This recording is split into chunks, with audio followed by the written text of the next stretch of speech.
Good morning, good afternoon, and good evening to my peeps, wherever you are in the world. This is Old Man Yummy Yam. Signing on. Yo, a lot of people have been asking me to continue the story on the, I don't want to say, the booty warrior, Fleece Johnson. So, I said that we was going to go ahead and continue. So, the time is now. So let's go ahead and continue at 15 minutes, more 15 minutes of the Fleece Johnson story. So let's go ahead and check out the booty warrior, Fleece Johnson. This will be part 3. So here we go. Well, I'm gonna let you get back to that. What happened to your teeth? Ah, I got in my teeth. I had a full set of teeth. I mean, perfect, pure white, just perfect.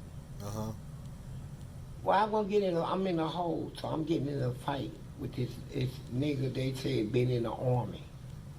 Everybody telling me don't fight this nigga, man. This nigga no judo, karate. I say fuck all that shit. Nigga, I try whoever. You disrespect me, right? You just got to whoop me. So when we came out of our cell, I ran up on this nigga and I swung. Well, like Jack Reacher. Man, I hit this nigga with everything I got, bro. That nigga told me, oh, baby, you gotta come with something better than that. Dang. And the nigga come out with some army shit. And that thing, he got me. I try to hit him and, like the way we growed up, you pop a motherfucker, just scoop him. He's down, it's over. Man, I tried to scoop this nigga and he got me in a headlock, bro. I mean, a perfect motherfucking headlock that I couldn't get out of. I mean, perfect lock. And he was choking me.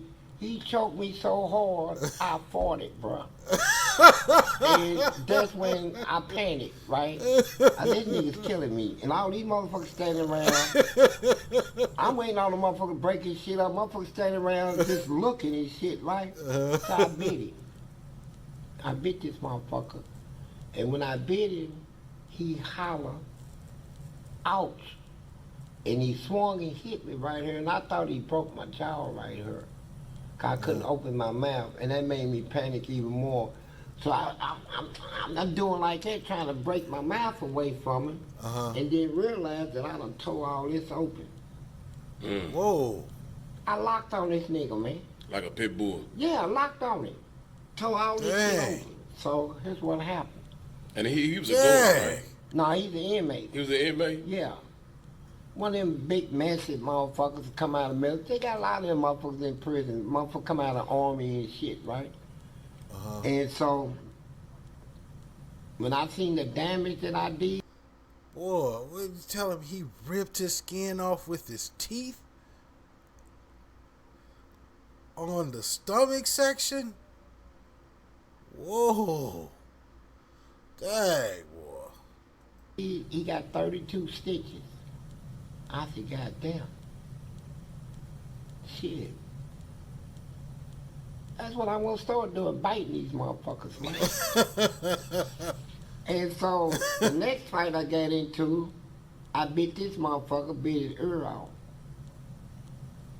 So when in the whole, we get to go to the prison hospital, fill out when we want to go. So somebody went there and come back and told me that they seen the dude that I was talking about biting his ear off. And say, man, he had both ears. Told me I was lying. I said, bullshit, I ain't lying about nothing. I know I bit it off. But when I seen it for myself, I told myself, the next time I bite one of these some bitches, He ain't gonna get it back. I'll swallow that motherfucker before I give it Oh back to no! him. Turn it to a So I got cannibal. in a fight about 3 days later, right? Did the same thing. I bit this motherfucker whole side of his face off, right? And swallowed it. What the I bit heck? another motherfucker's nose off. I bit the motherfucker's top lip and his bottom lip, tore it off of it. What? This shit is documented.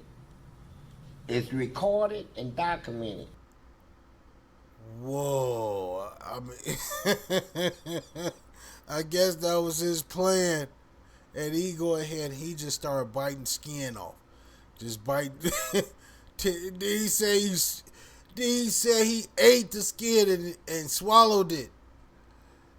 Oh my God, man! I don't know. I don't know. You know what I'm saying? He was at maximum. So maximum is tough. So he might not be lying. You know what I'm saying? Hey, man. Oh my God, dude. This dude is ruthless, boy. I done shredded these motherfuckers with my mouth, right?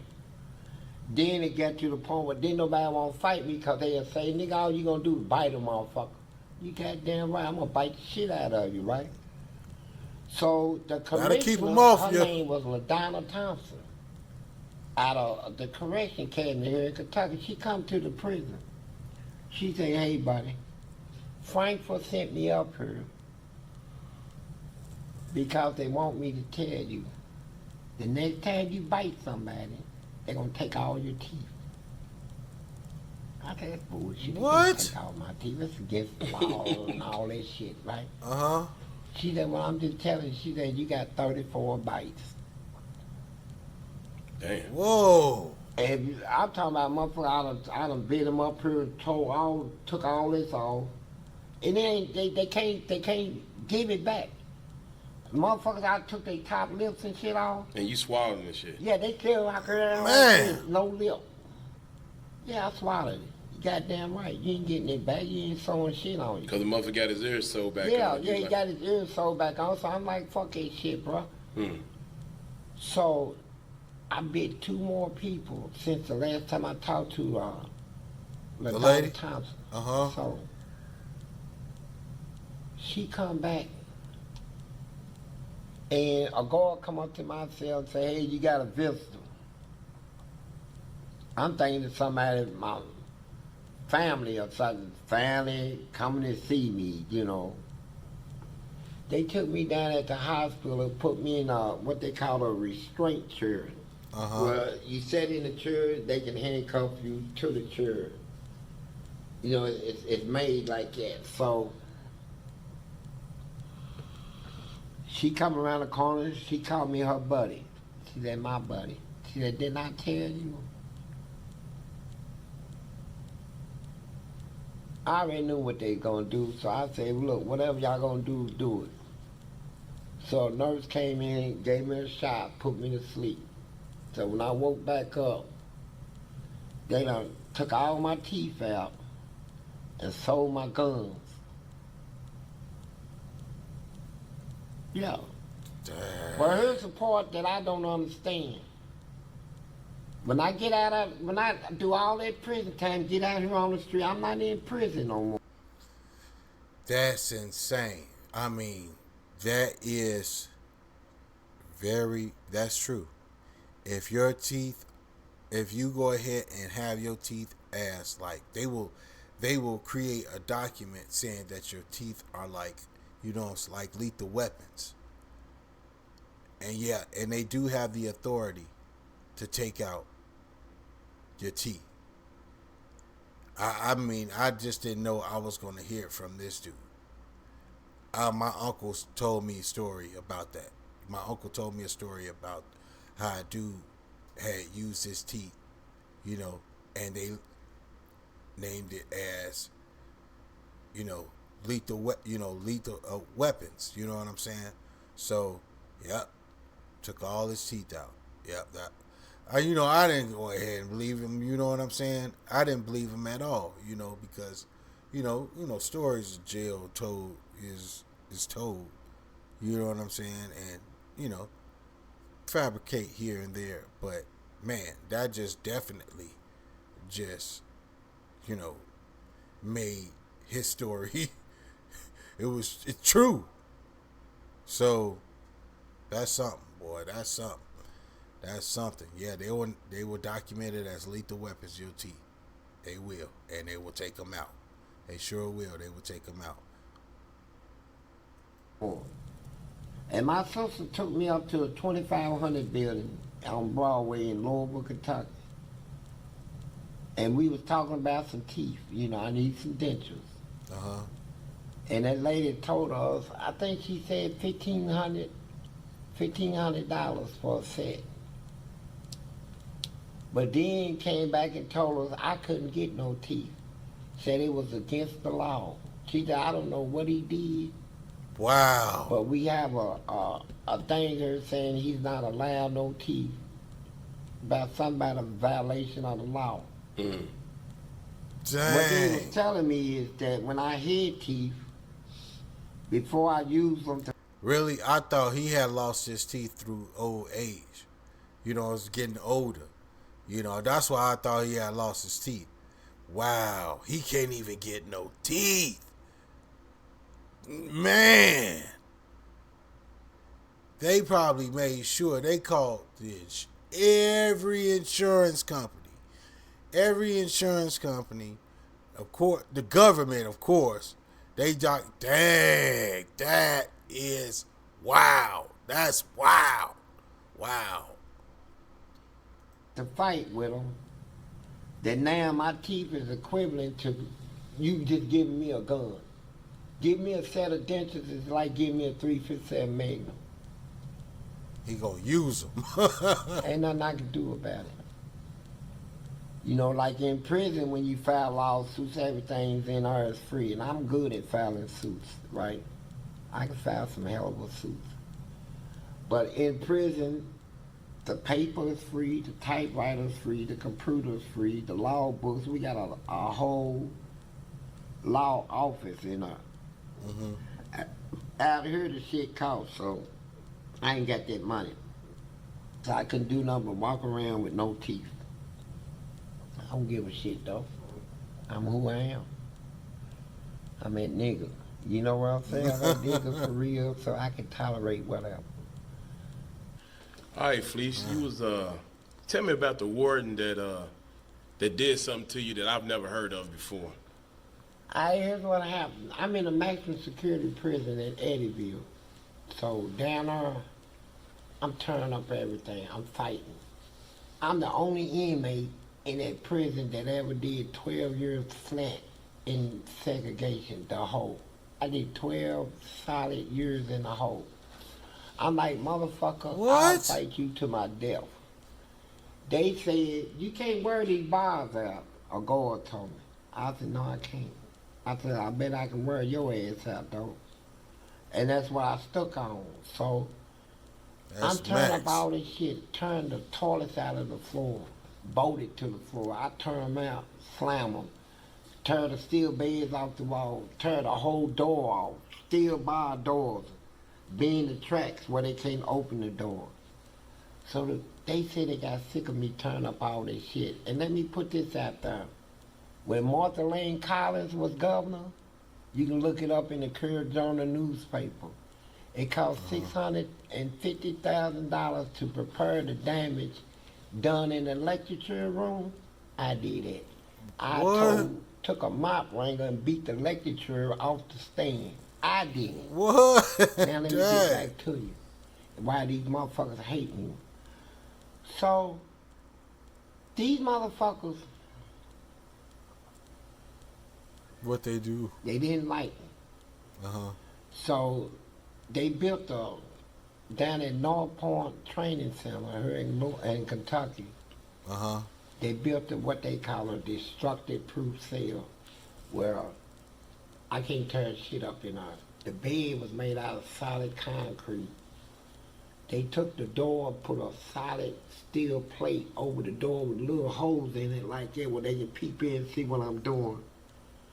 Everything else, the toilet and everything was welded and bolted to the floor, the lights in the seat. everything. So when they brought me down there, I'm That- thinking they just transferring me, just give me a break from Eddyville, just to cool me off or some old shit. They brought me down there on some bullshit. So when they put me in the cell, they stripped me. So dang, they made. Soon as they built that, they made him the first person to go down there. That is wild, man. He got the state spending money. That brother is causing destruction. I mean, it's like, man, he probably feel like, man, I'm gonna be in here.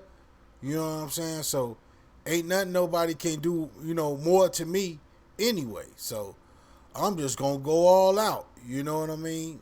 Wow, man. That's something, boy. I tell you. Naked. No shoes, no socks, no toilet paper, no mattress, no sheet, no blankets. And they left me like that for 8 months. What? Because I already knew that they was, I said, man, why y'all doing me like this? I said, I ain't got no problems with y'all. My problems are with the guards at Eddyville. That's who I've been fighting. I didn't realize that when you fight one, you might as well fight them all because they a system. As an organization, they going to all fight with each other against whoever fights them. So when wintertime come up, I had a lot of ice, frost on the inside of my wall where you take your fingers and scrape the walls and ice come out. And I'm sitting there naked. That's I crazy. said one or two things gonna happen, bro. If you don't go on and fight these people, you're gonna die. You're gonna freeze to death and then you're gonna catch something, right? So I say, fuck it. They won't, I'm not gonna die in there. So when I got done with them, I tore the whole door off, steel door. Tore the toilet off, tore the ceiling out, knocked the whole wall out. How did you do I that? knocked the whole wall down With what? with a bed and a toilet. I took the toilet that I done tore off the floor and kept smacking it to the wall till it knocked the hole all the way through. I tore the whole wall down. Well, the warden had his guards, and I knocked all the water sprinklers. I had all busted all of them, and I beat everybody at the inmate's door, so the guards couldn't even open their door. They had to shut that whole wall down. So they took me to the warden's Dang. office, butt naked. He said, take all that shit off of him. His name was Dewey Showers. And if he's alive, you can see me now, Dewey, smiling at you. Yeah, he was a nasty, cocky, country, hillbilly motherfucker. He said, take all that shit off of him. They said, Warden, he might go off. He said, he ain't crazy. He said, what's this on my desk? I said, it's a 38. He said, you believe it's loaded? I said, I know it's loaded. So when they took all the stuff off of him, he said, you see that window right here? He said, you see that fence yonder? That was his word. If you can make it to that fence, he said, I ain't gonna shoot number one time. You can run zigzagging, turn flips or whatever. If you touch that fence, I'll put you on the streets. I said, man, I'm not climbing out that window. Fuck that. So he told him guards, throw him out. What? I was picking them motherfuckers everywhere. You didn't get me out that goddamn window. So he shot the gun. Everybody froze. Now you ain't supposed to buy He shot it where? He shot it Yeah. right there in his office. And I bet you right now to this day that bullet hole is still in her. I bet you it is. You're not allowed to bring a gun inside an institution, nobody, warden, nobody, unless a big rat or something like that, Uh-huh. you know. He said, here's what I'm going to do for you. I'm sick of you tearing up all my shit. He said, now I'm going to give you all your property back. I'm going to let you draw $150 a canteen out of the store. Uh-huh. I paid for it. Uh-huh. But the first time you act up, I'm gonna take his gun and come down. I'm gonna shoot your black ass. Whoa. I said, all right. I walked across the loop. All the inmates walking. They said, who the fuck is this walking across the loop naked? I went to the private room, got my clothes and shit. Went to the canteen. Uh-huh. The warden already called them. They gave me all their canteen. I'm the only inmate in the hole with canteen.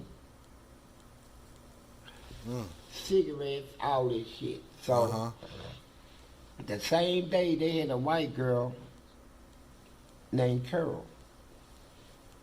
Me and her used to cuss each other every time she come on, old big titty, red-headed bitch. I used to fuck with her, cuss her out. So when she came on, she looked at my cell and seen all this shit in her. So she stood there and told me, she said, you know what, they some weak son of a bitches. Give you all that shit back.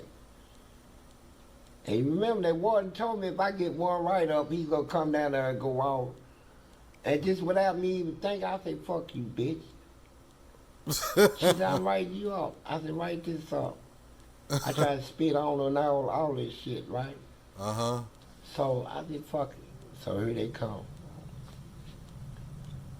I went off. I took all that shit and tore it up. Gave the inmates that didn't have nothing, been in a hole, ain't ate a cookie in 6 months. I gave them all kinds of shit. I said, now I'm ready to go off, fuck them. Man, that warden come over, a little fat motherfucker. He came over though. He said, what did I tell you? I said, what? He said, didn't I tell you you do something else, what I was gonna do was shoot your black ass? I said, that's what you said, so what you gonna do? That motherfucker shot me. What? In the prison. Inside the goddamn prison. Shot me. Okay.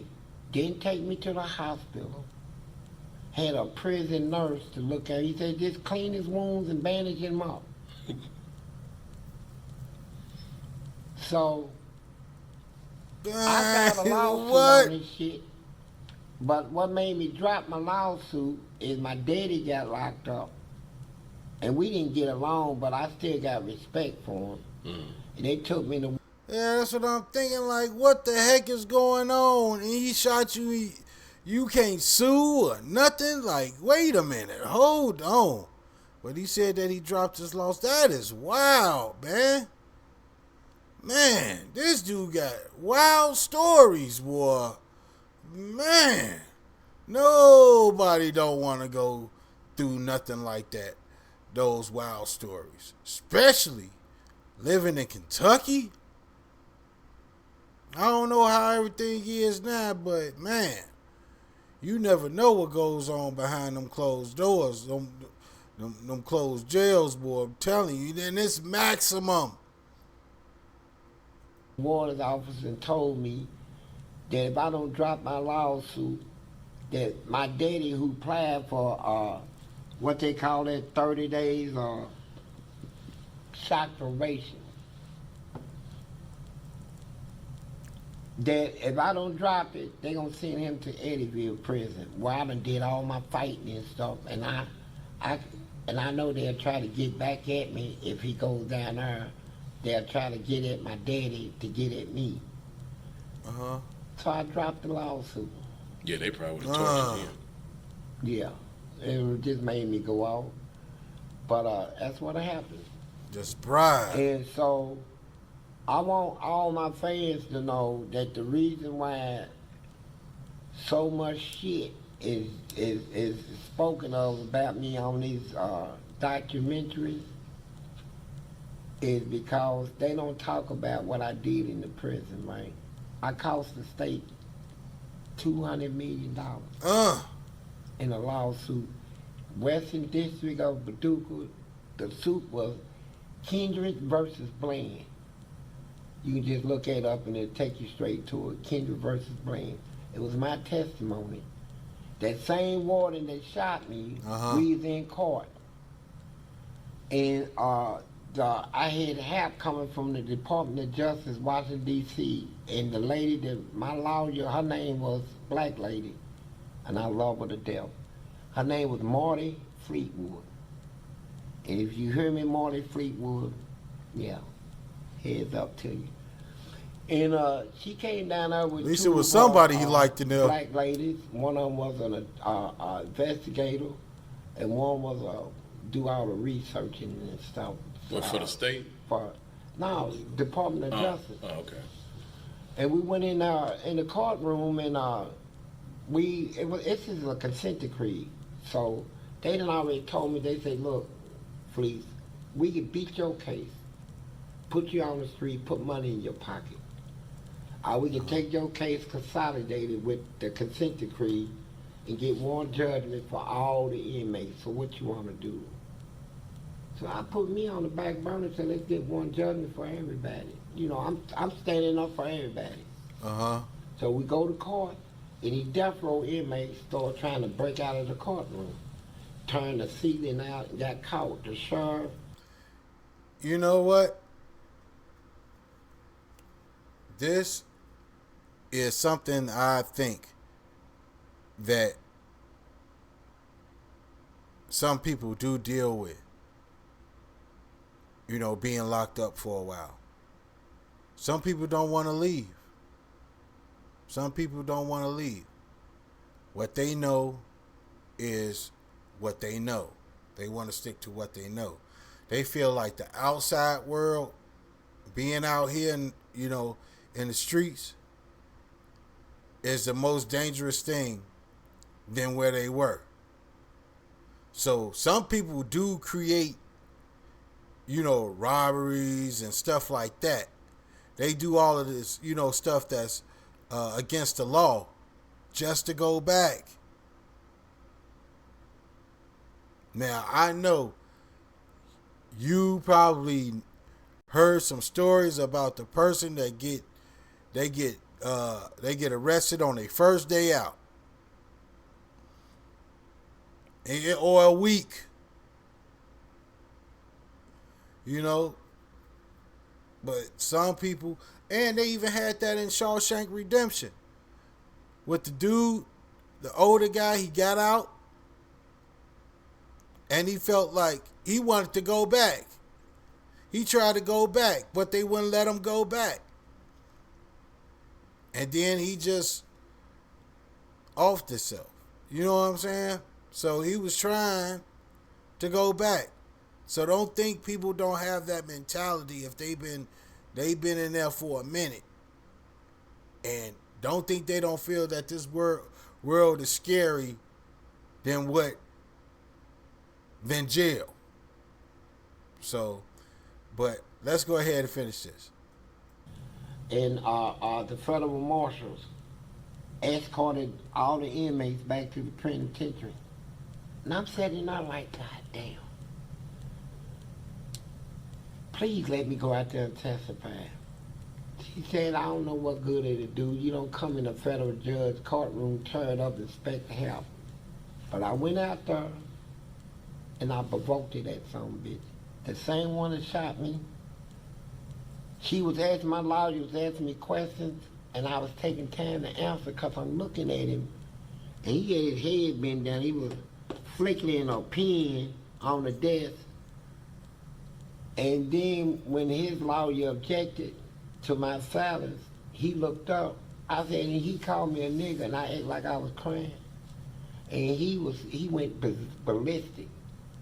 He's not crying. Can't you see he's pretending? And the judge told him to shut up, and he said something smart to the judge. The judge told him about a contempt. He said, you can take that and stick it up your ass. It was over. We won the consent decree, and so 2 weeks later they come in, told us we won based on that. And they told them guards that was carrying all them big billy clubs and popping motherfuckers in the head, we got to have your clubs. That was part of the consent decree. Take all that shit away from them. Then you got to redo everything. Then you got to take them double cells that I was telling you about, and you got to make them single cells. So they had to do a lot of renovation. Then they had to go to the Grange prison and build hospitals and stuff. So they put all that on me. It cost the state $200 million. and they Man. hated me for it. So when this documentary came out, they they didn't let me know that it was gonna be. They had this shit fixed to where when I get out on the streets, that's Uh-huh. why they put me out when I cussed a parole boy out. They was determined they gonna put me on the streets Uh-huh. so that I can feel what they got set for me. I lost about 40 jobs. I got put out of a church over this shit. Which fuck 'em, you know. See, and that's one thing is that that's why they feel like this, you know, people that's been locked up for a while, you know, they feel like the outside is scary because can't get no job, you know what I'm saying? You just out there. So you ain't got nothing else, you know, else and nothing else but to turn to, you know, crime. You know what I'm saying? Because ain't nobody is going to be hiring no you know, a person that's a felon or whatever. But I heard now is that they have to where it's that they're now hiring people that are felons. You know what I'm saying? But it all depends on the felony that you received in order for you to get that job. So, yeah. So, but if it's something that's like robbery or anything like that, when you're dealing with that, those are the individuals that aren't able to go ahead and get a job because of their background and they ain't got no choice.